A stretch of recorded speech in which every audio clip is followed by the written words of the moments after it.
I'm glad you could find time to join me today. This is Exceptional Women Show, and I am Miriam Ogutu. My guest today is Nairobi Region's Women's Guild Coordinator and also one of the organizers of an interdenominational peace walk that happened just before the August 8th elections. Also, she's quite involved in mentoring Mrs. Hellen. Yes. Thank you for coming again to the show. Most welcome. Thank you. So the last time you were here, we were talking about the prayer walk. It's a prayer walk. That was to happen just before the 8th August elections. Yes, yes. So can you tell us, how was the walk? Oh, thank you, Miriam. The walk was wonderful. We did it on the 8th of July, 1 month to the elections. And we were calling it a peace walk. We had gathered women from interdenominational churches, different organizations, and we thank God that women came in large numbers. We were more than 10,000 women. We were all dressed in white, and we entered Nairobi from the 7 gates. Yeah, I told you about the 7 gates. Now I know. Yes, we entered Nairobi through all the 7 gates. And the main agenda was to open those gates. Open them how? Nairobi is the capital center, city of this nation. Yeah. And we realized that sometimes there's so many demonic powers from all over. And Nairobi being the capital city, we wanted it cleansed and declaring that Nairobi is a God-fearing city, and we wanted to invite the power of the Holy Spirit to come and lead us and guide us. And so we entered the gates, and we were ushered in from all the 7 gates by the Salvation Army band. Oh, wow. And the band was being done by the women. Oh, wow. The Salvation Army women. We had more than 60 women who were leading us or ushering us into Uhuru Park. And they were all dressed in white. It was beautiful. Wow. And we saw the power of the Holy Ghost taking place. And the walk was graced by the First Lady. I saw that. Yes, she graced the occasion. She was there the whole day. We were in prayers. We prayed for different things that pertains or that concerns this nation. 1 is prayer. We prayed for peace. 2, we prayed for governance. 3, we were praying for the economy of this nation. We were praying for families. We prayed for different agendas. And at the close of the day, we read a declaration for peace, which we wanted it to go to all the counties. All the 47 counties were represented. We had women who had come from all the 47 all over the country, and it was a wonderful day. Okay. And even now, because we haven't gotten there. we thought that 8th was the end, but we all know what has transpired. Yeah. So we are still calling the women in prayer for prayer. We are praying in our different churches, different prayer groups, and we are still asking God to uphold this nation and for Kenyans to agree to live together as one country. Yeah, true. And that is what we are doing as one people. Because we are one people. We belong to one nation. We are all Kenyans. Yeah. By the way, what we keep telling one another is, it doesn't matter where you come from. You're a mother, you're a father, you're sons and daughters of this nation, and we are not dividing this country into pieces. Into smaller pieces. No, we want it to remain one country, one people, one nation, so that we can build it together. And we all live together in one beautiful country. Because this country needs all of us. It needs all of us. Yes. So that is what we are preaching even today. And I want to remind Kenyans, let us uphold the unity of this country. Yeah. Yes. Because God did not make a mistake. He did make a mistake bringing us together. He wanted it to be like that. And let me tell you, Miriam, what amazes me is that our daughters, our sons are married in all these different places. Yeah. So if I'm fighting my fellow no boundaries. So we are fighting our own members of the family. Yeah. So it is unacceptable and unfortunate. Yeah. And Kenyans let us live in peace. Yeah. Because we need all one another. Yeah. Yes. Amen to that. Yes. Okay, so for the viewer who's watching you for the first time, yes. kindly remind us who you are and what you do. Okay. Thank you, viewers. My name is Hellen Muchogu, and I'm saved. I am a mother, I'm a wife, and I work for the church as a women coordinator. I'm the Women's Guild coordinator, Nairobi region. Nairobi region covers Nairobi, Mombasa, and the whole of Tanzania. I deal more on women issues, empowerment, physical, economic, spiritual, emotional. We call it holistic. Yes, and that is what I do. Apart from that, I'm a mentor and a life coach. Yeah. So specifically, you mentor? I mentor young girls. And why do I do this? I have gone around, as you hear, I cover a real wide area, a large place, and I have realized that there is a gap, always a gap between the young people and the old people. The older generation. I grew with a mother who was a teacher, and my mom mentored me from when I was a very young girl. At the age of 5, 6 years old, she would take me to seminars where they are talking to older girls, and I started learning so many things that were not even for my age. But when I got to the age that they were talking to the girls about, I was already aware. So I didn't suffer teenage.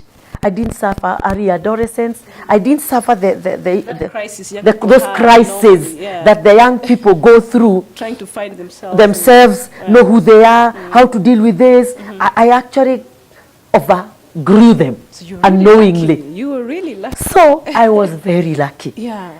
And even when I got into the age of marriage, my mom would talk to me so many things about marriage, how to relate with the young men, how to handle those issues. And I got into it very smoothly, came out of it smoothly, got a husband there, and I am 34 years in marriage today. Oh, wow.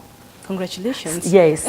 So I took it up to myself to start preparing the young people. And I started taking 1, 2, and 3. They would come to me and seek advice. And from that, I have realized our young people have issues. They have nobody to give a hearing. And I started mentoring. And Miriam, as I talk to you today, I have more than 400 girls who are mentoring. Wow. Some who have now gotten married, others who are either in colleges, in schools, or working, and I'm still working with them. Oh, wow. And we deal with different issues.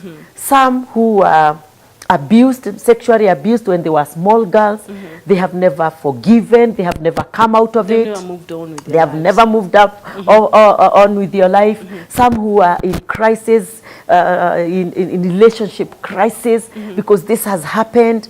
Maybe they had a relationship with a young man and they just realized that he's having a relationship with another girl and they are in conflict and she doesn't know how to handle those issues, and that is what I am dealing with. Right. So I'm working with these girls to help them know who they are and let go the past and move on, because some of them have not really made a move and they are in depression. Some of them are suicidal. And what I'm trying to do is to help them come out of it. And I feel very happy when I work with a young person and we move from one stage to the other, you see the progress, and eventually we do a big wedding. Oh, wow. And I tell them, you know what, even in marriage, you will make it. Yeah. That is my joy. Wow. Yes. So, like you said, you've been married now for 34 years. Yes. But when you look at, like, the generation we have right now, yes, divorce has become something very easy. Like, a person doesn't even have to think about it twice. True. Yeah. If it's not working, it's easier for people to just walk out of marriage. So what is the problem now compared to the time when, you know, you're still young and getting married? Thank you very much, Miriam. You know, these young people who get married, and they actually get into a covenant, because marriage is a covenant. And after a few years, after a few months, they feel, I think I made a mistake. I will walk out. I need my freedom. And some of them actually just walk. Yes, he talks. I don't like the way he does things or the way she behaves. I am walking out, and they walk out.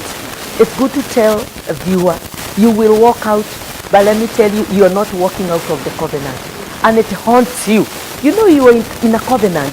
So you think you have walked out, and you go and you try to start life again, and it doesn't work. You are walking out, yet you are carrying a very heavy baggage on yourself. So I think the best thing to do is to try and look for solutions. And one thing I have realized, Miriam, is that when people are being cancelled, we call it premarital counseling. You know, they dwell on issues at a very light, shallow counseling. Yes, when you're in it is when you realize you need, this is what I was coming into. And what we are now doing in the mentorship is to help the girl or the man understand what marriage is all about.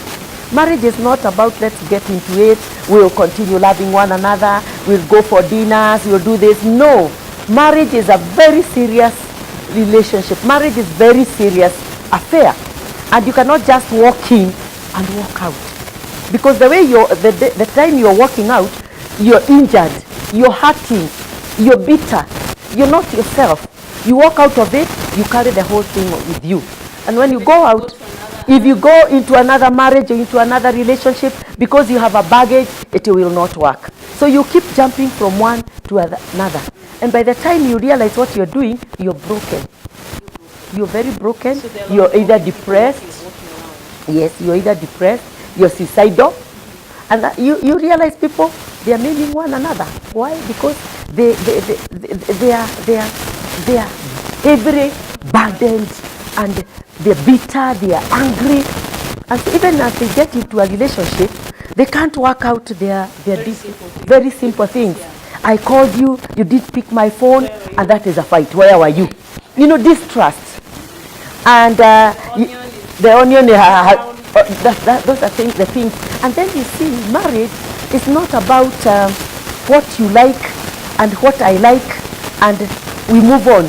There are so many things that you're going to forfeit when you get into and compromise. It is about complementing one another. So those weaknesses, as you get into the marriage, you start realizing, my wife has this weakness, my husband has this, and unless you decide to work out those differences, marriage is not going to work.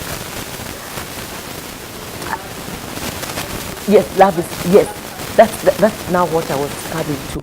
That if you really honestly love one another, sit down and try and solve your problems.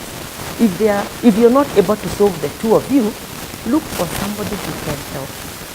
And that is why we are there. That is where I'm coming in.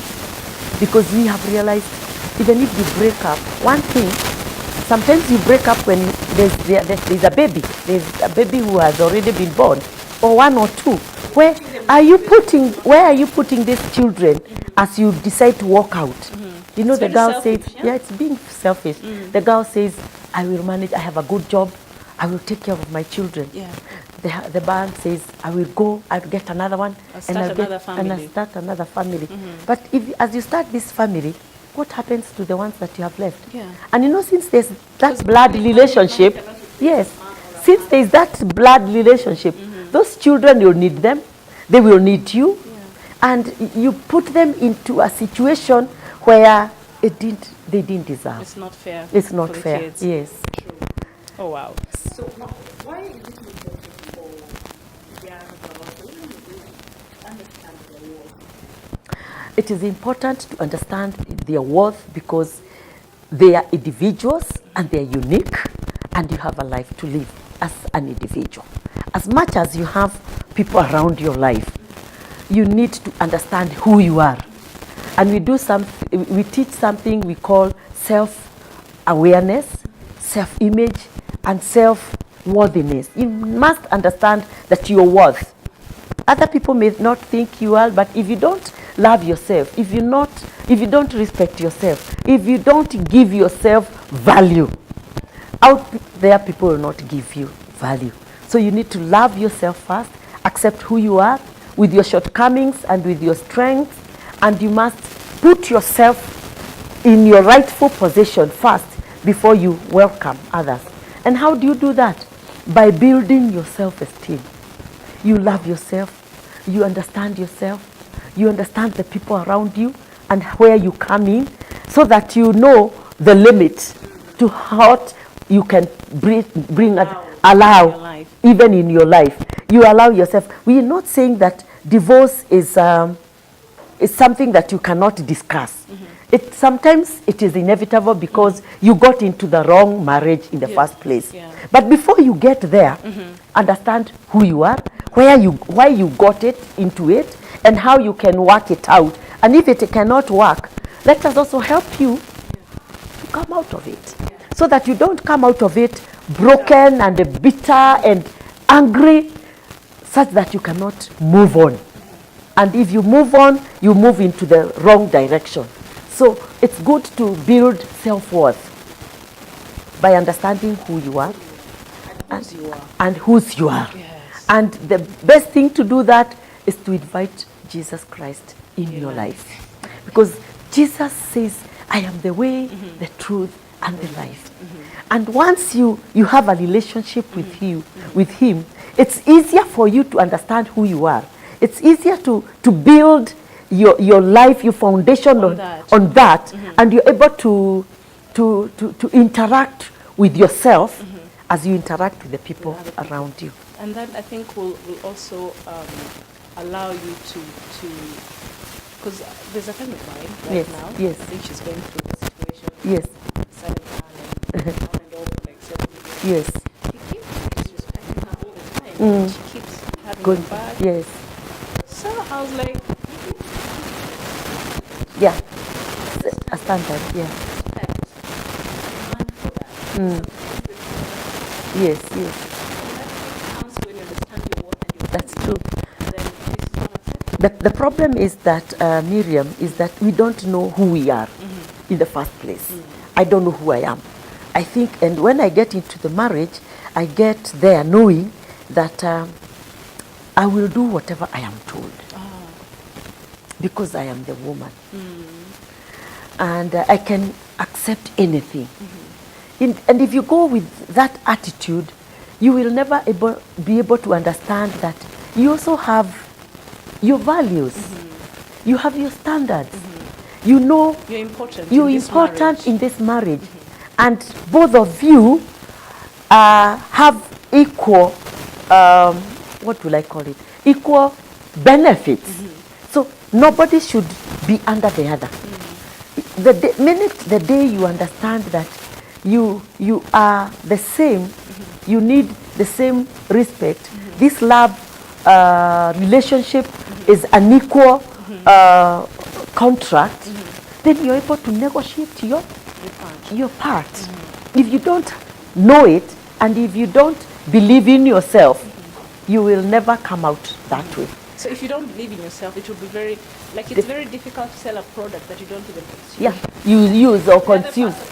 Yeah. You're wondering why you don't understand me. So mentorship comes in to help you understand who you are in this relationship. What are your values? What are your standards? What do you expect?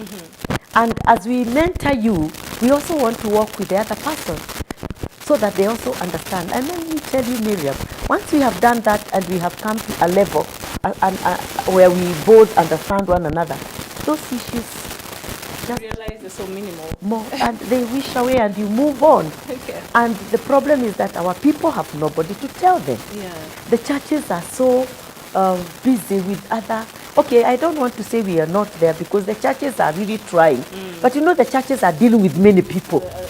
Many people, many issues, and they have sometimes no time to sit you as individual and understand, because every case is different. It's unique in its own It's unique in its own way.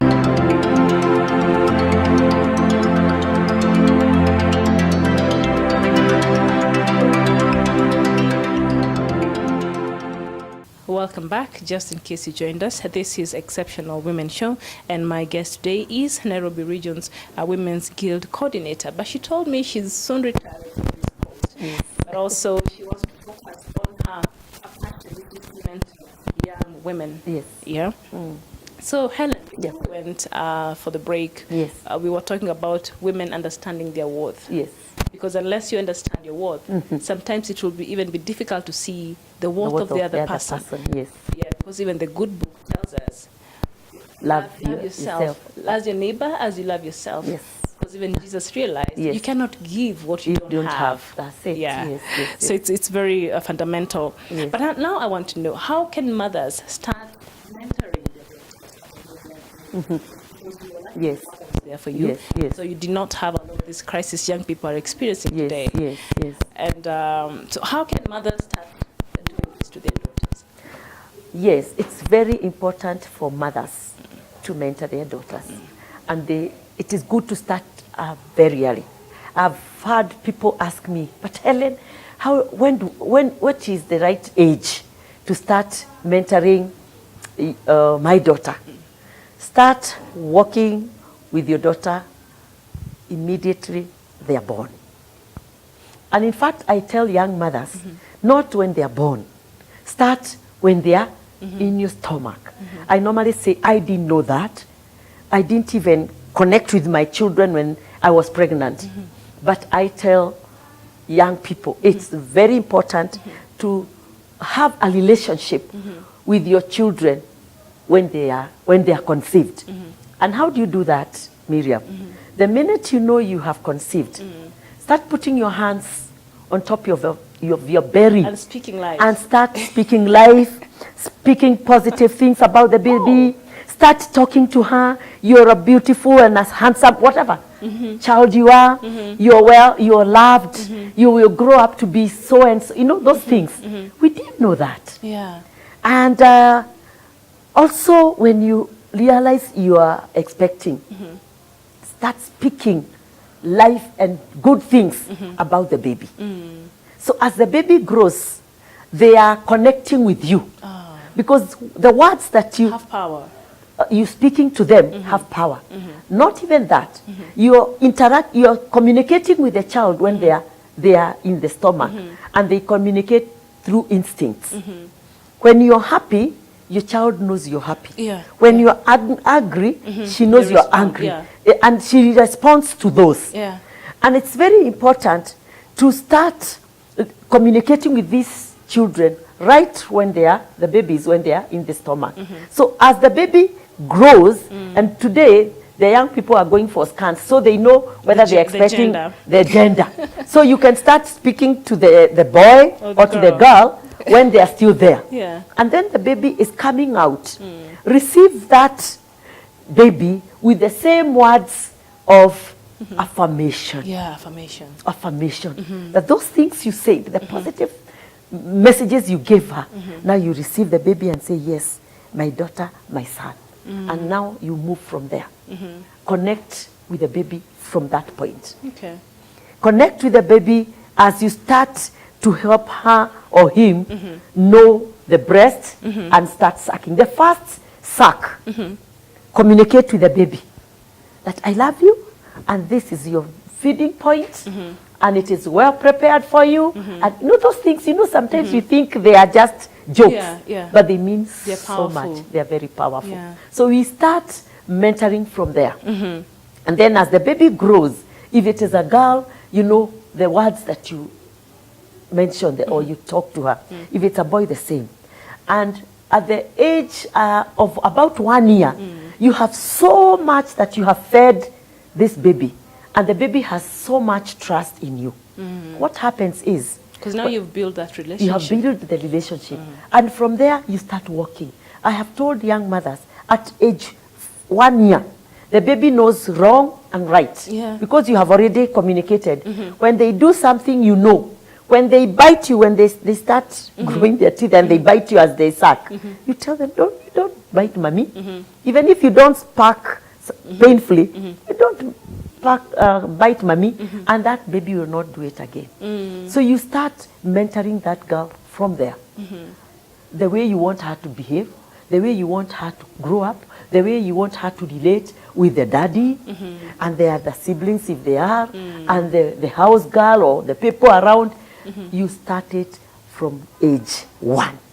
Because then they're becoming intelligent, they can understand.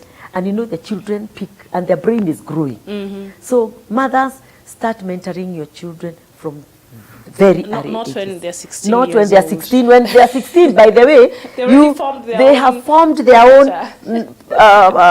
narratives, and they know where they are heading to. Yeah. In fact, not even at 16. At 9, 10. I have a 10-year-old, and he's very clear on what he wants to And be. if you didn't tell her or him what to do, and if you didn't create a rapport and a relationship, by age 9, 10, you tell them. There's that disconnection. They tell you, Mom, what are you telling me? What are you telling me? I know you don't understand. And they start communicating things which really shock you. Banging the doors, not answering you when Very you rude. call.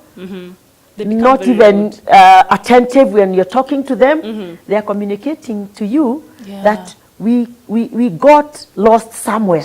We're Mom, we are not in the disconnected. same wavelength. Oh my God. We are not in the same wavelength. And by the time they are communicating this, you have lost so much. Because by the time a child I can't even imagine my son banging the door. Yes, Because they are there. I counsel mothers. by the time a child thinks it's okay to do this, then You lost him long time ago.